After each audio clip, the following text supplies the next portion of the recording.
Hi friends, Shilpa veg recipes ಚಾನಲ್ಗೆ ಸ್ವಾಗತ.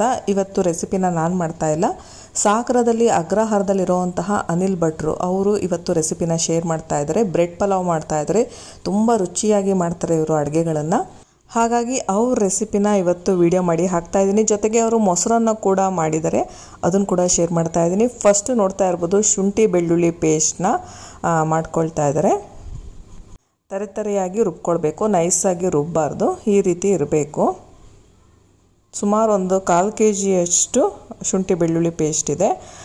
ಟೋಟಲಾಗಿ ಇವರು ಮಾಡ್ತಾ ಇರೋದು 4 kg ಪಲಾವ್, ಬ್ರೆಡ್ ಪಲಾವ್ನ ಮಾಡ್ತಾ ಇದ್ದಾರೆ.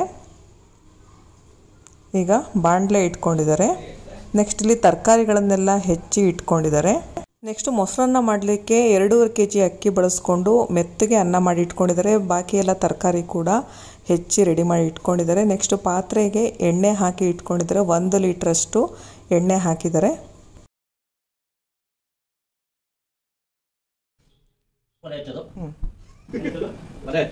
ಎಣ್ಣೆ ಹಾಕಿದ್ಮೇಲೆ ಇಲ್ಲಿ ಗ್ಯಾಸ್ ಆನ್ ಮಾಡ್ಕೊಳ್ತಾ ಇದ್ದಾರೆ.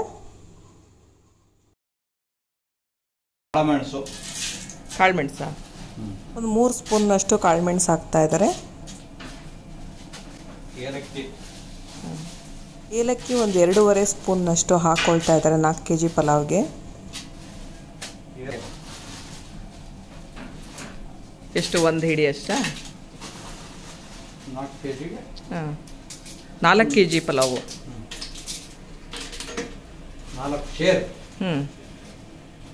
4 ಸೇರಿಗೆ 4 ಸೇರಿನಷ್ಟು ಪಲಾವ್ ಮಾಡಲಿಕ್ಕೆ ಒಂದು 4 ಹಿಡಿಯಷ್ಟು ಚಕ್ಕೆನ ಕೈಯಲ್ಲೇ ಹಾಗೆ ಮುರಿದ್ಬಿಟ್ಟು ಹಾಕ್ತಾ ಇದ್ದಾರೆ.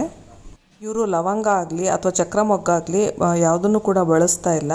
ಮೇಯ್ನಾಗಿ ಇವರು ಚಕ್ಕೆನ ಜಾಸ್ತಿ ಬಳಸಿದ್ದಾರೆ. ಚಕ್ಕೆ ಮತ್ತು ಏಲಕ್ಕಿ, ಕಾಳುಮೆಣಸು ಇವು 3 ಬಳಸಿದ್ದಾರೆ.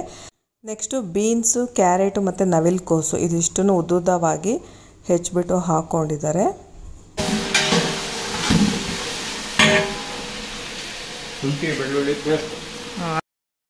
ನೆಕ್ಸ್ಟ್ ಏನು ಶುಂಠಿ ಬೆಳ್ಳುಳ್ಳಿ ಪೇಸ್ಟ್ ತರಿತರಿಯಾಗಿ ಮಾಡ್ಕೊಂಡಿದ್ರು ಅದನ್ನು ಹಾಕ್ಕೊಳ್ತಾ ಇದ್ದಾರೆ. ಶುಂಠಿ ಪೇಸ್ಟ್ ಹಾಕಿದ್ಮೇಲೂ ಕೂಡ ಎಣ್ಣೆಯಲ್ಲಿ ಸ್ವಲ್ಪ ತರಕಾರಿ ಜೊತೆ ಇದನ್ನು ಫ್ರೈ ಮಾಡಬೇಕು. ಎಣ್ಣೆಲಿ ಫ್ರೈ ಮಾಡಿದಷ್ಟು ಟೇಸ್ಟು ಚೆನ್ನಾಗಾಗುತ್ತೆ. ಇದೊಂದು ಸ್ವಲ್ಪ ಫ್ರೈ ಆದಮೇಲೆ ಈರುಳ್ಳಿ ಮತ್ತು ಕ್ಯಾಪ್ಸಿಕಮ್ನ ಅದು ಕೂಡ ಅಷ್ಟೇ ಉದ್ದುದ್ದವಾಗಿ ಸೀಳ್ಕೊಂಡಿದ್ದಾರೆ, ಅದನ್ನು ಕೂಡ ಹಾಕ್ಕೊಳ್ತಾ ಇದ್ದಾರೆ. ಈರುಳ್ಳಿ, ಕ್ಯಾಪ್ಸಿಕಮ್, ಕ್ಯಾರೆಟು, ಬೀನ್ಸು ಮತ್ತು ನವಿಲುಕೋಸು ಇದಿಷ್ಟು ಸೇರಿ ಟೋಟಲಾಗಿ 4 kg ಇದೆ. ಬಟಾಣಿ ಕೂಡ ಹಾಕ್ಕೊಳ್ಬೋದು ನೀವು. ಅವರು ಬಟಾಣಿ ಯೂಸ್ ಮಾಡಿಲ್ಲ, ಹಸಿ ಬಟಾಣಿ ತರಿಸಿ ಹಾಕ್ಕೊಳ್ಬೋದು. ಈಗ ಇದಿಷ್ಟನ್ನು ಫ್ರೈ ಮಾಡ್ಕೊಳ್ತಾ ಇದ್ದಾರೆ. ಎಣ್ಣೆಯಲ್ಲಿ ಚೆನ್ನಾಗಿ ಫ್ರೈ ಆಗಬೇಕು. ನೆಕ್ಸ್ಟ್ ಈಗ ಒಂದು ಸ್ವಲ್ಪ ಹಸಿಮೆಣಸು, ಒಂದು 50 ಗ್ರಾಮಷ್ಟು ಹಸಿಮೆಣಸನ್ನ ಮಧ್ಯೆ ಸೀಳ್ಬಿಟ್ಟು ಹಾಕ್ಕೊಳ್ತಾ ಇದ್ದಾರೆ. ನಂತರ ಪೇಸ್ಟು ಕೂಡ ಹಾಕ್ಕೊಳ್ತಾ ಇದ್ದಾರೆ. ಫಸ್ಟು ಹಸಿಮೆಣಸಿನ್ಕಾಯಿ ಏನಿದೆ ಅದನ್ನು ಹೆಚ್ಚಿದ್ದು ಕೂಡ ಹಾಕ್ಕೊಳ್ತಾ ಇದ್ದಾರೆ. ಈಗ ನೀರನ್ನ ಇಟ್ಕೊಳ್ತಾ ಇದ್ದಾರೆ. 1:2 ಅಳತೆಯಲ್ಲಿ ನೀರು ಹಾಕ್ಕೊಳ್ಬೇಕು. ಪಲಾವೆಲೆ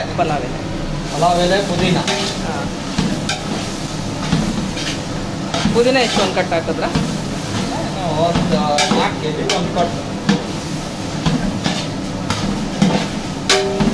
ನೆಕ್ಸ್ಟ್ ಇದಕ್ಕೆ ಬಿರಿಯಾನಿ ಎಲೆ ಅಥವಾ ಪಲಾವ್ ಎಲೆ ಅಂತ ಹೇಳ್ತಾರೆ. ಸ್ವಲ್ಪ ಉದ್ದುದ್ದವಾಗಿರುತ್ತೆ ಎಲೆ, ಅದು 6 ರಿಂದ 7 ಕಟ್ ಮಾಡಿ ಹಾಕಿದ್ದಾರೆ. ಮತ್ತು 1 ಕಟ್ನಷ್ಟು ಪುದೀನನ ಹಾಕ್ಕೊಳ್ತಾ ಇದ್ದಾರೆ. 4 kgಗೆ 1 ಕಟ್ಟು ಸಾಕಂತೆ, ಜಾಸ್ತಿ ಪುದೀನ ಹಾಕಬಾರ್ದು ಅಂತ ಹೇಳಿದರು.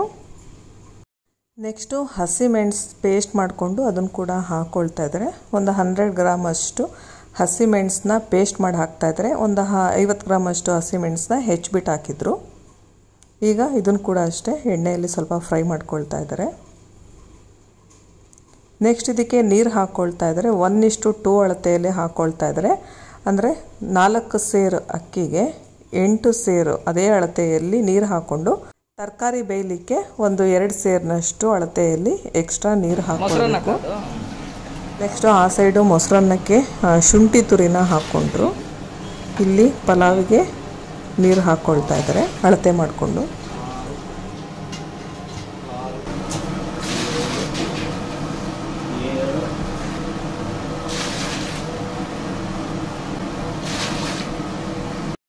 ನೀರು ಹಾಕಿದ್ಮೇಲೆ ಈ ಥರ ಚೆನ್ನಾಗಿ ಮಿಕ್ಸ್ ಮಾಡ್ಕೊಳ್ಬೇಕು. ಮಿಕ್ಸ್ ಮಾಡಿಕೊಂಡು ಸ್ವಲ್ಪ ಕುದಿಯಕ್ಕೆ ಬಿಡಬೇಕು.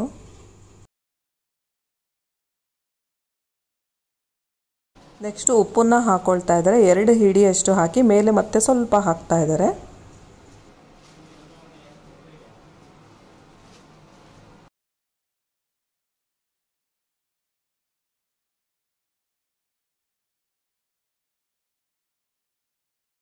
ಸೈಡು 4 kg ಅಷ್ಟು ಅಂದರೆ 4 ಸೇರಷ್ಟು ಅಕ್ಕಿನ ರೆಡಿ ಮಾಡಿ ಇಟ್ಕೊಂಡಿದ್ದಾರೆ. ನೆಕ್ಸ್ಟ್ ಇನ್ನೊಂದು ಸೈಡು ಬ್ರೆಡ್ ರೆಡಿ ಆಗ್ತಾ ಇದೆ. ಬ್ರೆಡ್ಡನ್ನೆಲ್ಲ ಈ ರೀತಿ ಸಣ್ಣ ಸಣ್ಣದಾಗಿ ಕಟ್ ಮಾಡ್ಕೊಳ್ತಾ ಇದ್ದಾರೆ.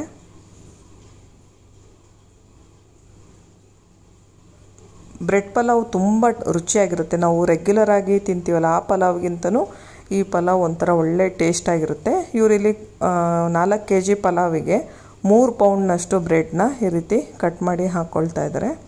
ಇನ್ನು ಈ ಸೈಡು ನಿಂಬೆ ರಸ ಕೂಡ ಇಟ್ಕೊಳ್ತಾ ಇದ್ದಾರೆ. ಒಂದು 6 ನಿಂಬೆ ಹಣ್ಣಿನ ರಸ ಮಾಡಿ ಇಟ್ಕೊಳ್ತಾ ಇದ್ದಾರೆ. ಈಗ ಇಲ್ಲಿ ಕೊತ್ತಂಬರಿ ಸೊಪ್ಪನ್ನ ಹಾಕಿದ್ರು. ಕೊತ್ತಂಬರಿ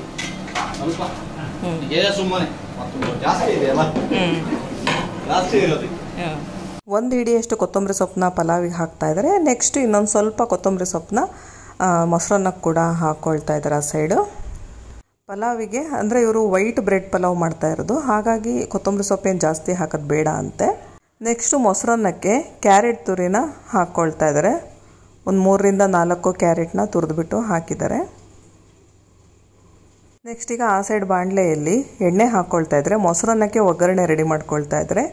ಎಣ್ಣೆ ಕಾದ್ಮೇಲೆ ಅವ್ರು ಅದಕ್ಕೆ ಸಾಸಿವೆ ಹಾಕ್ಕೊಳ್ತಾ ಇದ್ದಾರೆ. ಸಾಸಿವೆ ಹಾಕಿದ್ಮೇಲೆ ಉದ್ದಿನಬೇಳೆ ಹಾಕ್ತಾ ಇದ್ದಾರೆ. ಕಡಲೆಬೇಳೆ ಹಾಕೋದಿಲ್ಲಂತೆ ಮೊಸರನ್ನಕ್ಕೆ. ಸಾಸಿವೆ ಉದ್ದಿನಬೇಳೆ ಮೇನಾಗಿ ಹಾಕಬೇಕು. ನೆಕ್ಸ್ಟು ನೋಡ್ತಾ ಇರ್ಬೋದು, ಒಂದು ಸೈಡು ಮೊಸರನ್ನಕ್ಕೆ ಒಗ್ಗರಣೆ ರೆಡಿ ಆಗ್ತಿದೆ, ಇನ್ನೊಂದು ಸೈಡು ಬ್ರೆಡ್ ಪಲಾವಿಗೆ ರೆಡಿ ಆಗ್ತಾ ಇದೆ. ಇನ್ನು ಮೊಸರನ್ನಕ್ಕೆ ಕೂಡ ಎಲ್ಲ ಇಲ್ಲಿ ರೆಡಿ ಮಾಡಿ ಇಟ್ಟಿದ್ದಾರೆ. ಈ ಥರ ತರಕಾರಿ ಎಲ್ಲ ರೆಡಿ ಆಗಿಬಿಟ್ಟಿದ್ರೆ ಒಂದು ಅರ್ಧ ಗಂಟೆಯಲ್ಲಿ ಪಲಾವು ಮೊಸರನ್ನ ರೆಡಿ ಮಾಡಿಬಿಡ್ತಾರೆ. ಸುಮಾರು 100 ಜನಕ್ಕೆ ಆಗೋ ಅಷ್ಟು ಅಳತೆಯಲ್ಲಿ ಇವತ್ತು ಇವರು ಈ ಅಡುಗೆನ ಮಾಡ್ತಾ ಇರೋದು.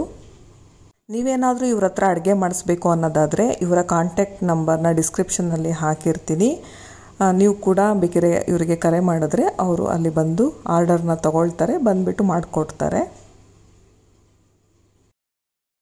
ನೆಕ್ಸ್ಟು ನಿಂಬೆ ರಸ ಹಿಂಡ್ಕೊಂಡಿದ್ರಲ್ಲ, ಒಂದು 6 ನಿಂಬೆ ಹಣ್ಣನ್ನು ರಸ ಹಿಂಡಿ ಇಟ್ಕೊಂಡಿದ್ರೆ ಅದನ್ನು ಹಾಕ್ಕೊಳ್ತಾ ಇದ್ದಾರೆ. ನೀರು ಚೆನ್ನಾಗಿ ಕುದಿಯುವಾಗ ಮತ್ತು ಹಾಗೆ ಇನ್ನೇನು ಅಕ್ಕಿ ಹಾಕ್ತೀವಿ ಅನ್ನೋ ಟೈಮಲ್ಲಿ ನಾವು ನಿಂಬೆ ರಸನ ಹಾಕ್ಕೊಳ್ಬೇಕು. ನೋಡಿ ಚೆನ್ನಾಗಿ ಕುದೀತಾ ಇದೆ ನೀರು. ಈ ಟೈಮಲ್ಲಿ ಅವರು ನಿಂಬೆ ರಸ ಹಾಕ್ತಾ ಇದ್ದಾರೆ. ಇನ್ನು ನಿಂಬೆ ರಸ ಹಾಕಿದ್ಮೇಲೂ ಅಷ್ಟೇ ಚೆನ್ನಾಗಿ ಮಿಕ್ಸ್ ಮಾಡ್ಕೊಳ್ಬೇಕು. ಇನ್ನು ಆ ಸೈಡು ಮೊಸರನ್ನಕ್ಕೆ ಒಗ್ಗರಣೆ ಇಟ್ಟಿದ್ದಾರಲ್ಲ ಅಲ್ಲಿ ಕೈಯಾಡ್ತಾ ಇದ್ದಾರೆ. ಈಗ ಅದಕ್ಕೆ ಸ್ವಲ್ಪ ಜೀರಿಗೆ ಕೂಡ ಹಾಕ್ಕೊಳ್ತಾ ಇದ್ದಾರೆ.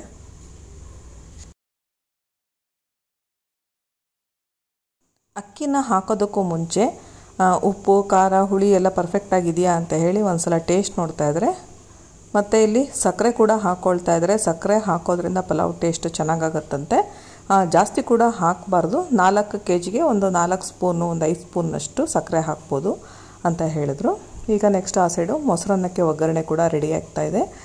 ಈಗ ಅಲ್ಲಿ ಒಣಮೆಣಸಿನ್ಕಾಯಿನ ಸಣ್ಣದಾಗಿ ಕಟ್ ಮಾಡಿ ಇಟ್ಕೊಂಡಿದ್ರು, ಅದನ್ನು ಕೂಡ ಹಾಕ್ಕೊಂಡಿದ್ದಾರೆ. ಈಗ ನೆಕ್ಸ್ಟ್ ಅದಕ್ಕೆ ಕರಿಬೇವನ್ನ ಹಾಕ್ಕೊಳ್ತಾ ಇದ್ದಾರೆ. ಇನ್ನು ಅವರು ಪಲಾವಿಗೆ ಕರಿಬೇವು ಹಾಕಿಲ್ಲ. ಕರಿಬೇವು ಪಲಾವಿಗೆ ಹಾಕಬಾರ್ದಂತೆ, ಫ್ಲೇವರ್ ಅಷ್ಟು ಚೆನ್ನಾಗಿ ಬರೋದಿಲ್ಲ ಅಂತ ಹೇಳಿದರು. ಮೊಸರನ್ನಕ್ಕೆ ಕರಿಬೇವನ್ನ ಹಾಕ್ಕೊಳ್ಬೇಕಂತೆ. ನೆಕ್ಸ್ಟು ಈರುಳ್ಳಿ ಮತ್ತು ಕ್ಯಾಪ್ಸಿಕಮ್ನ ಮೊಸರನ್ನದ ಒಗ್ಗರಣೆಗೆ ಹಾಕ್ಕೊಳ್ತಾ ಇದ್ದಾರೆ. ಕ್ಯಾಪ್ಸಿಕಮ್ ಆಪ್ಷನಲ್, ಬಟ್ ಕ್ಯಾಪ್ಸಿಕಮ್ ಹಾಕೋದ್ರಿಂದ ಟೇಸ್ಟು ಚೆನ್ನಾಗಾಗುತ್ತೆ ಅಂತ ಹೇಳಿದರು. ಫಸ್ಟು ಒಗ್ಗರಣೆಯಲ್ಲಿ ಈರುಳ್ಳಿ ಕ್ಯಾಪ್ಸಿಕಮ್ಮು ಮತ್ತು ಅದೇನು ಒಗ್ಗರಣೆ ಹಾಕಿದ್ರು ಅದನ್ನೆಲ್ಲ ಸೇರಿ ಚೆನ್ನಾಗಿ ಬಾಡಿಸ್ಕೊಂಡು ಆಮೇಲೆ ಅದನ್ನು ಮೊಸರನ್ನಕ್ಕೆ ಆ್ಯಡ್ ಮಾಡ್ಕೊಳ್ತಾರೆ. ಈಗ ಪಲಾವ್ ನೀರು ಕುದೀತಾ ಇದೆಯಲ್ಲ, ಇದಕ್ಕೆ ಅಕ್ಕಿನ ಹಾಕ್ಕೊಳ್ತಾ ಇದ್ದಾರೆ. ಅಕ್ಕಿನ ಹಾಕಿದ ತಕ್ಷಣ ಈ ರೀತಿ ಮಿಕ್ಸ್ ಮಾಡ್ಕೊಳ್ಬೇಕು.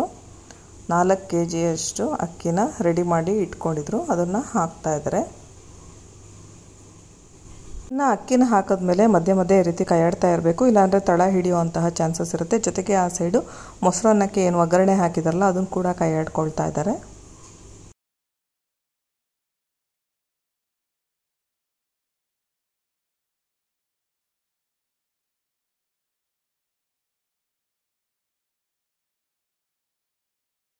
ಇನ್ನು ನೆಕ್ಸ್ಟು ಮೊಸರನ್ನಕ್ಕೆ ಹಸಿಮೆಣಸಿನ್ಕಾಯಿ ಪೇಸ್ಟ್ನ ಒಂದು 2 ಸ್ಪೂನ್ನಷ್ಟು ಹಾಕ್ಕೊಳ್ತಾ ಇದ್ದಾರೆ. ಟೋಟಲಾಗಿ 100 ಜನಕ್ಕೆ 4 kgಯಷ್ಟು ಪಲಾವ್ ಮಾಡಿದ್ರೆ 2.5 kgಯಷ್ಟು ಮೊಸರನ್ನ ಮಾಡ್ತಾ ಇದ್ದಾರೆ. ಈಗ ಒಗ್ಗರಣೆನ ಚೆನ್ನಾಗಿ ಬಾಡಿಸ್ಕೊಂಡಾದ್ಮೇಲೆ ಮೊಸರನ್ನಕ್ಕೆ ಹಾಕ್ಕೊಳ್ತಾ ಇದ್ದಾರೆ. ಇದು ಮೊಸರು ಏನೂ ಹಾಕಿಲ್ಲ, ಇದು ಕಂಪ್ಲೀಟಾಗಿ ಏನು ಒಗ್ಗರಣೆ ಹಾಕಿದ್ರಲ್ಲ ಅದು ಕಂಪ್ಲೀಟಾಗಿ ಮಿಕ್ಸ್ ಮಾಡಿ ಅದು ಕಂಪ್ಲೀಟ್ ತಣ್ಣಗಾದ್ಮೇಲೆ ಮೊಸರು ಹಾಕಬೇಕಂತ ಇದಕ್ಕೆ. ಇನ್ನು ಮೊಸರನ್ನ ಮಿಕ್ಸ್ ಮಾಡ್ಕೊಳ್ತಾ ಇದ್ದಾರೆ. ಮೊಸರನ್ನಕ್ಕೆ ಫಸ್ಟು ಶುಂಠಿ ತುರಿ ಹಾಕಿದರು, ಆಮೇಲೆ ಕ್ಯಾರೆಟ್ ತುರಿ ಹಾಕಿದ್ದಾರೆ, ಜೊತೆಗೆ ಏನು ಒಗ್ಗರಣೆ ಮಾಡಿದ್ರಲ್ಲ ಅದನ್ನು ಹಾಕಿದರೆ, ಜೊತೆಗೆ ದ್ರಾಕ್ಷಿ, ಒಣ ದ್ರಾಕ್ಷಿ ಕೂಡ ಇದನ್ನು ಹಾಕಿದ್ದಾರೆ, ಮತ್ತು ಕೊತ್ತಂಬರಿ ಸೊಪ್ಪು ಇದಿಷ್ಟನ್ನು ಹಾಕಿದ್ದಾರೆ. ಒಗ್ಗರಣೆ ಎಲ್ಲ ನೀವು ನೋಡಿದ್ದೀರಾ ಅದಕ್ಕೆ ಏನೇನು ಹಾಕಿದ್ರು ಅಂತ. ಈಗ ನೀಟಾಗಿ ಮಿಕ್ಸ್ ಮಾಡ್ಕೊಳ್ತಾ ಇದ್ದಾರೆ. ಅನ್ನನೂ ಅಷ್ಟೇ ಈ ರೀತಿ ಮೆತ್ತಗೆ ಮಾಡ್ಕೊಳ್ಬೇಕು. ನೋಡ್ತಾ ಇರ್ಬೋದು ಆಲ್ರೆಡಿ ಮೊಸರು ಹಾಕಿ ಮಿಕ್ಸ್ ಮಾಡಿದ ಹಾಗೆ ಕಾಣಿಸ್ತಾ ಇದೆ, ಬಟ್ ಇದಕ್ಕಿನ್ನೂ ಮೊಸರು ಹಾಕಿಲ್ಲ. ಅನ್ನನ ಸ್ವಲ್ಪ ನೀರಾಗಿ ಮೆತ್ತಗೆ ಮಾಡ್ಕೊಂಡು ಇಟ್ಕೊಂಡಿದ್ದಾರೆ. ನೆಕ್ಸ್ಟ್ ಇಲ್ಲಿ ಪಲಾವ್ ಕೂಡ ರೆಡಿ ಆಗ್ತಾ ಇದೆ. ಚೆಕ್ ಮಾಡ್ಕೊಳ್ತಾ ಇದ್ದಾರೆ ಪಲಾವ್ ರೆಡಿಯಾಗಿದೆಯಾ ಅಂತ. ಅಕ್ಕಿ 3/4 ಭಾಗದಷ್ಟು ಅಷ್ಟೇ ಬೇಯಬೇಕು, ಜಾಸ್ತಿ ಬೇಯಬಾರ್ದು. ಆಮೇಲೆ ಲೋ ಫ್ಲೇಮ್ನಲ್ಲಿಟ್ಟು ಅದನ್ನು ಕಂಪ್ಲೀಟಾಗಿ ಮುಚ್ಚಿ ಅದ್ರ ಮೇಲ್ಗಡೆ ಭಾರವಾಗಿರೋದನ್ನ ಇಟ್ಟು ದಮ್ ಕೊಟ್ಟು ದಮ್ ವೆಜ್ ಬ್ರೆಡ್ ಪಲಾವ್ ಮಾಡ್ತಾ ಇರೋದು ಇವತ್ತು. ಇನ್ನು ಪಲಾವಿಗೆ ಮೇಲ್ಗಡೆ ತಟ್ಟೆ ಮುಚ್ಚಿಬಿಟ್ಟು ಸಣ್ಣ ಉರಿ ಮಾಡ್ತಾ ಇದ್ದಾರೆ. ದಮ್ ಅಂದರೆ ಏನು ಲೋ ಫ್ಲೇಮ್ ಮಾಡ್ತೀರಾ? ವೇಟಿಗೆ ಉಸಿರು ಹೋಗಬಾರ್ದು ಅಂತ, ದಮ್ ಹೋಗಬಾರ್ದು ಅಂತ ನೀರು ಹಾಕೋದು. ಇದು ಒಟ್ಟು ಸುಮ್ಮನೆ ನೀರು ಇಡೋದು, ಅದು ವೆಯ್ಟ್ ಬೀಳಬಾರ್ದು. ಮೇಲಿಂದ ವೆಯ್ಟ್ ಬೀಳುತ್ತೆ, ಇದು ಹೇಳೋದು ಪ್ಲೇಟ್ ಇಲ್ಲ ಅಂದ್ರೆ ಪ್ಲೇಟ್ ಹೇಳುತ್ತೆ. ಓಕೆ ಓಕೆ, ಹಂಗೆ ಅದಕ್ಕೋಸ್ಕರವಾಗಿ ದಮ್ ಬಿರಿಯಾನಿ.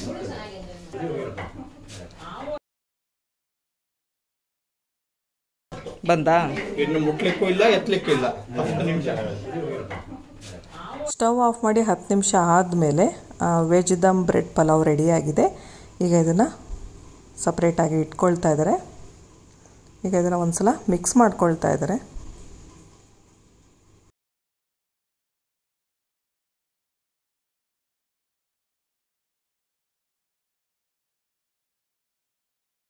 ಚೆನ್ನಾಗಿ ಮಿಕ್ಸ್ ಮಾಡಿದ್ಮೇಲೆ ಮತ್ತೆ ಇವರು ಪ್ಲೇಟ್ ಮುಚ್ಚಿ ಅದ್ರ ಮೇಲ್ಗಡೆ ಭಾರವಾಗಿರುವಂತಹ ನೀರಿನ ಪಾತ್ರೆ ಇಟ್ಕೊಳ್ತಾ ಇದ್ದಾರೆ. ಇನ್ನು ಬ್ರೆಡ್ ಕರಿಯೋದಕ್ಕೆ ಒಂದು ಬಾಣಲೆಯಲ್ಲಿ ಎಣ್ಣೆನ ಹಾಕಿ ಕಾಯಕ್ಕೆ ಇಟ್ಕೊಂಡಿದ್ದಾರೆ. ಎಣ್ಣೆ ಕಾದ್ಮೇಲೆ ಬ್ರೆಡ್ಡನ್ನೆಲ್ಲ ಏನು ಕಟ್ ಮಾಡಿ ಇಟ್ಕೊಂಡಿದ್ರು ಅದನ್ನು ಹಾಕ್ಕೊಳ್ತಾ ಇದ್ದಾರೆ.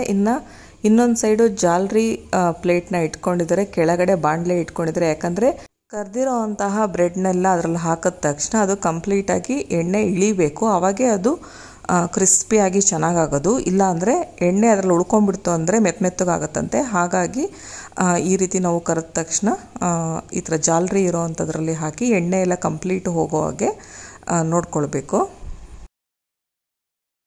ಈಗ ಕರ್ದಾಗಿದೆ. ಈಗ ಇದನ್ನು ಈ ಸೈಡ್ ಪಾತ್ರೆಗೆ ಹಾಕಿ ಇಟ್ಕೊಳ್ತಾ ಇದ್ದಾರೆ. ಅದು ಜಾಲ್ರಿ ಇರೋವಂತಹ ಪ್ಲೇಟ್, ಅದು ಇದಕ್ಕೆ ಹಾಕ್ಕೊಳ್ತಾ ಇದ್ದಾರೆ. ಎಣ್ಣೆ ಕಂಪ್ಲೀಟಾಗಿ ಇಳಿಯೋ ತನಕ ಅದನ್ನು ಹಾಗೆ ಬಿಡಬೇಕು. ಈಗ 2ನೇ ಬ್ಯಾಚ್ ಕರಿತಾ ಇದ್ದಾರೆ ಬ್ರೆಡ್ನ.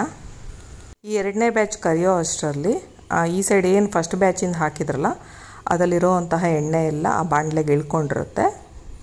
ಆಮೇಲೆ ಅದನ್ನು ಬೇರೆ ಪ್ಲೇಟಿಗೆ ಹಾಕಿ ಮತ್ತೆ ಸೆಕೆಂಡ್ ಬ್ಯಾಚನ್ನ ಇದಕ್ಕೆ ಹಾಕ್ಕೊಳ್ತಾ ಇದ್ದಾರೆ. ಇನ್ನು ಈ ಕರೆದಿರೋವಂತಹ ಬ್ರೆಡ್ಡನ್ನು ಪಲಾವಿಗೆ ಡೈರೆಕ್ಟಾಗಿ ಹಾಗೆ ಹಾಕಿ ಮಿಕ್ಸ್ ಮಾಡಬಾರ್ದು. ನಾವಿನ್ನೇನು ಬಡಿಸ್ತೀವಿ ಅನ್ನೋ ಟೈಮ್ನಲ್ಲಿ ಈ ಕರೆದಿರೋವಂತಹ ಬ್ರೆಡ್ಡನ್ನು ಹಾಕಿಬಿಟ್ಟು ಮಿಕ್ಸ್ ಮಾಡಿಕೊಂಡು ಹಾಕಬೇಕಾಗತ್ತೆ.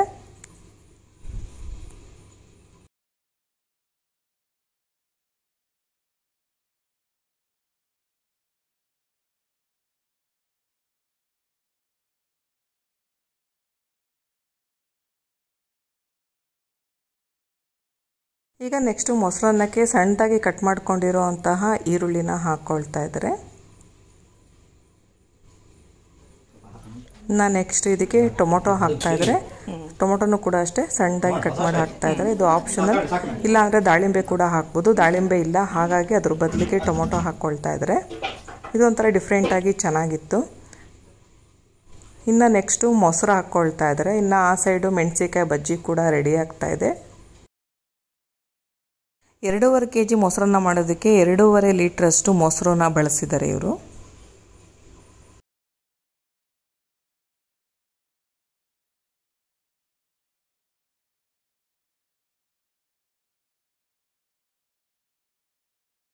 ಈಗ ಅನ್ನನೂ ಕೂಡ ಅಷ್ಟೇ ಕಂಪ್ಲೀಟಾಗಿ ತಣ್ಣಗಾಗಿದೆ. ಈಗ ಮೊಸರು ಎಲ್ಲ ಏನು ಹಾಕಿದಾರಲ್ಲ, ಈರುಳ್ಳಿ ಎಲ್ಲ, ಇದನ್ನು ಮಿಕ್ಸ್ ಮಾಡ್ಕೊಳ್ತಾ ಇದ್ದಾರೆ.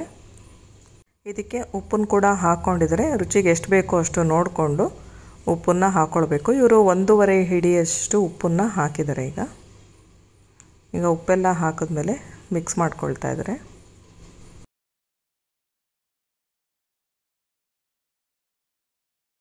ಈಗ ಮೊಸರನ್ನ ಕಂಪ್ಲೀಟಾಗಿ ರೆಡಿಯಾಗಿದೆ. ಇನ್ನು ಇಲ್ಲಿ ಬ್ರೆಡ್ ಪಲಾವ್ಗೆ ಬ್ರೆಡ್ಡನ್ನೆಲ್ಲ ಏನು ಕರೆದಿಟ್ಕೊಂಡಿದ್ರಲ್ಲ ಅದನ್ನು ಹಿಂಗೆ ಮೇಲ್ಗಡೆ ಹಾಕ್ಕೊಳ್ತಾ ಇದ್ದಾರೆ.